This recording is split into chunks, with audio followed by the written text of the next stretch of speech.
Hi, everyone. Welcome back to Salted Hash. My name is Steve Reagan, Senior Staff Writer at CSO Online. With me is Staff Writer J.M. Porup, and we're going to talk about Spectre and Meltdown. We'll be right back.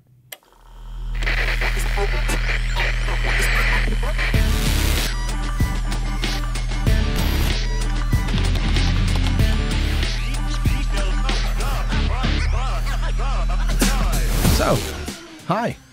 Hi. You're new. I'm the new guy. We've never seen you before on the show, so welcome. I see you brought toys. Yes, toys. So I thought I was cool to have my little laptop, and now you're outdoing me already. It's your second week on the job, and Third week? Third week, yeah. So what? 3 weeks in, you've acquired more gear than I have. I'm a little jealous. So how are you? How you liking things so far? Good. In Framingham here at IDG Global Headquarters for the first time. Yeah. We're stuck on the fourth floor in a little studio. Chris is back there just laughing maniacally at us. Hello, wave, Chris. There you go.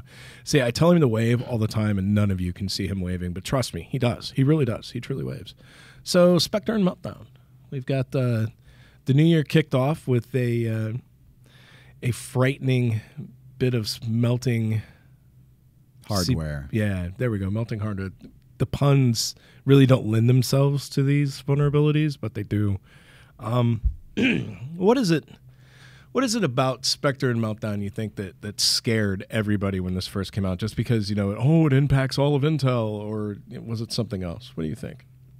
I think that the asymmetry between attack and defense and hardware is especially extreme compared to software, because software flaws can be patched and deployed, especially if you have a patching program to do that. But tell me how you're going to patch your hardware. Yeah. At best, you can mitigate these things by patching your operating system, but you're not going to patch your hardware, and the hardware refresh cycle on this stuff is like 5 years. Oh, if that. There's systems out there now that are as old as we are. And, the thing is, you have this problem with the legacy things, which actually led into a lot of issues here recently. To give you a quick recap, Spectre and Meltdown are actually the names given for 3 different variants of possible side channel attacks against processors. And what you need to understand is variants 1 and 2 are Spectre. Variant 3 is Meltdown. That's the bad one. Yeah, Meltdown is like the worst of the bunch, but Meltdown was actually easier to address than Spectre was. See, Spectre is something that, based on the way the processors are designed these days, Spectre is going to be here for a while. Except in some instances, like I know Intel's been pushing out and talking about new architecture.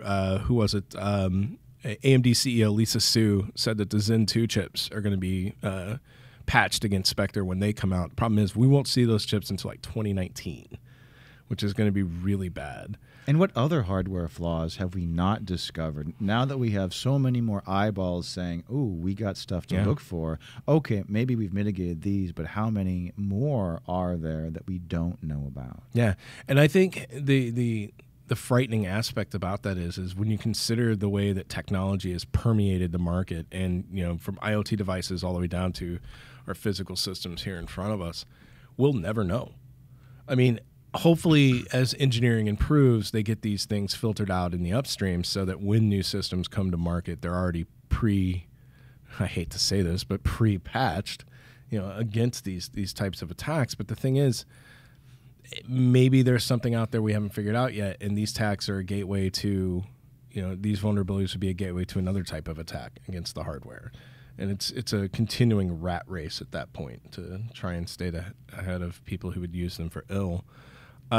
Patching was the big advice earlier this year when these vulnerabilities dropped on the public. Everybody was like, Cisco's putting out patches, Intel's putting out patches, AMD's putting out patches, ARM has done this. And that's all well and dandy because, that's what people needed. But the problem is, just last weekend, I think it was, just last weekend, Microsoft had to rush out-of-band patches to fix the flaws in Intel's patching. And they're not like the patches were broken, but what it's doing is putting systems into a perpetual reboot. And that, for enterprise customers, that's a very, very bad thing. There was also a lot of problems with performance. Did you notice any after you got your patches? Has any of your systems had performance problems? I've had a number of people, pitch me stories with research suggesting that there are performance issues. Nothing as dramatic as the initial scaremongering 30% that we were seeing. Yeah, that. But there is clearly a performance trade-off, and people have even gone so far as to say, maybe Moore's law really is dead now. That Intel and AMD and the others have been playing games to get maximum processing speed at the expense of deploying secure hardware. Well, so the interesting thing about that is a lot of people blamed Intel and AMD for these flaws, and so how could you architect them in? And the thing that stands out to me is Intel built these chips based on customer demand. They made they manufactured these chips to spec based on what customers wanted performance-wise. So literally, they gave us what we wanted, and what we wanted was a security flaw.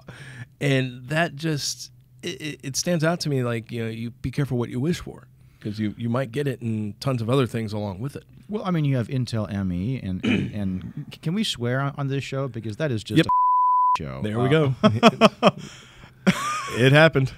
I mean, we can talk about Spectre and Meltdown all day, but Intel ME is a total show, and that's like a back door built right into your processor, and deliberately. Not even like I have no reason to believe Spectre and Meltdown were anything other than well-intentioned accidents. I mean, nobody is suggesting that these were deliberately put into the chip. But Intel ME is not a flaw. It is not a bug. It is a feature. Yep.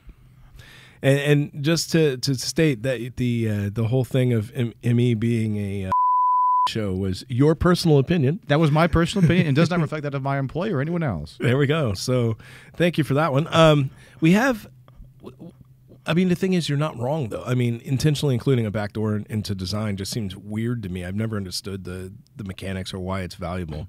Even as a support guy working in a NOC, I wouldn't want something like that.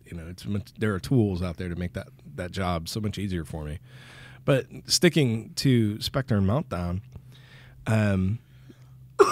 did you see Linus put out a post? Yeah, he was pissed. Oh man, he was not happy about that. But the good news is Linux, the kernel 4.15 is actually engineered against Spectre, and hopefully as things progress, it's going to stay that way. He is more focused on 4.16 now, not really wanting to get into the things, but this latest kernel took a long time to get out there because they were engineering all the fixes needed, and apparently that dragged the process down. Anything that makes Linus care about security, I know, shocker, right? I mean, it's bad when Linus Torvalds decides to give a about security. Yeah, when he gets upset about it, it's something serious. And then, of course, the one of the other latest updates for Spectre Meltdown is security companies are now talking about the fact that they're seeing POC using them in attacks. And it's really interesting because a lot of the POCs that you're seeing are centered on the web-based attack, not the network-based attack. And your primary defense against there is what?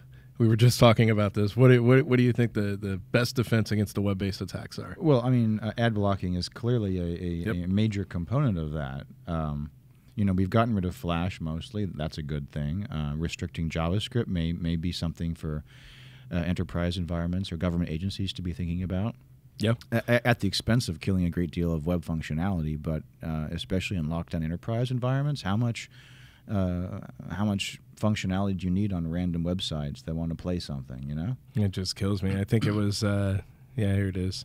On the 21st of January, AV-Test said they discovered 119 samples related to Spectre and Meltdown. And these samples are literally just POCs that security researchers are coming up with. These are not in the wild attacks. Nobody's exploiting them or anything like that. Any bets on how soon we'll see them in the wild? So the funny thing with that is even if we did see them in the wild, I'm not concerned about that. Spectre and Meltdown are vehicles. They are the pathway to the final attack on your system, be that ransomware or Trojan or something like that. And the mitigations you would normally take to defend against such things are still going to apply here. You know, I mean, yeah, Spectre and Meltdown are important, but they're not the end of the world. There are things you can do. So I don't want to spread fear and panic because we're seeing POCs. I mean, that's what researchers do. They develop these concepts so that people know what's available, what's not available, and you can mitigate defenses when possible. So, well, I mean, I think we should be talking a little bit about cloud storage providers here, because they were both the most affected but also the most agile in deploying patches, because the real threat of Spectre and Meltdown was shared hosting, where there was a VM escape, where you could steal sensitive data from other users or even and we see all the major cloud providers have patched immediately, but like DigitalOcean, which is popular with developers, has only just now, like this past weekend, deployed mitigations 3 weeks later. And enterprises doing hybrid cloud or anything with cloud on premises where there is shared storage with different levels of secure information should be thinking about how is this going to affect the confidentiality of the data stored on those hybrid clouds. The interesting thing, too, when it comes to protecting the data that's in these clouds is now with all these new regulations coming out from like GDPR and everything else, vulnerabilities like this just really throw a wrench in the entire operation, because what you thought you had going on and all the best laid plans you had for achieving all this, it's a huge step backwards when you have to change your infrastructure. And if you're undergoing compliance or assessments, related to your infrastructure in any way, and you've suddenly got to rip out a significant portion of it or re-engineer it, that sets you back, and that's time, that's money, that's a lot of lost productivity. And I think there are some companies that are not fully aware of the impact these two vulnerabilities are going to have on their environment long term, especially the longer they hold out and keep using legacy systems that are justified because you need this for a compliance measure, you need this, for some sort of regulatory thing, and it's the only system that could run the specialty piece of software that you absolutely have to have, and that's where we're going to see a lot of the pain long term, I think. I'm not worried about our laptops. I'm not worried about the new cell phones in everybody's pockets. I mean, those could be at risk and there's an issue there, but long term, we're talking companies that have systems that are 15, 20 years old still in play.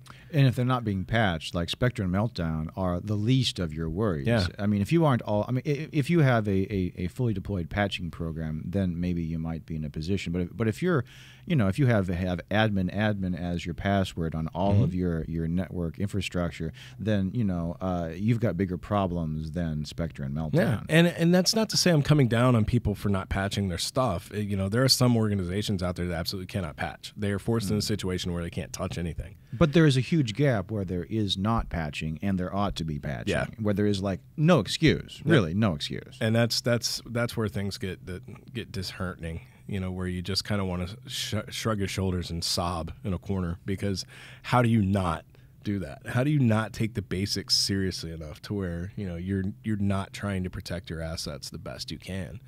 And unfortunately, a lot of companies, that assumed risk is very much a way of life for them. That is how they operate. They know that they're behind on patches, but that's not important to them. Well, if the market and government regulators fail to punish poor security, then they see no consequences for their lack of due diligence and keep doing what they've always done.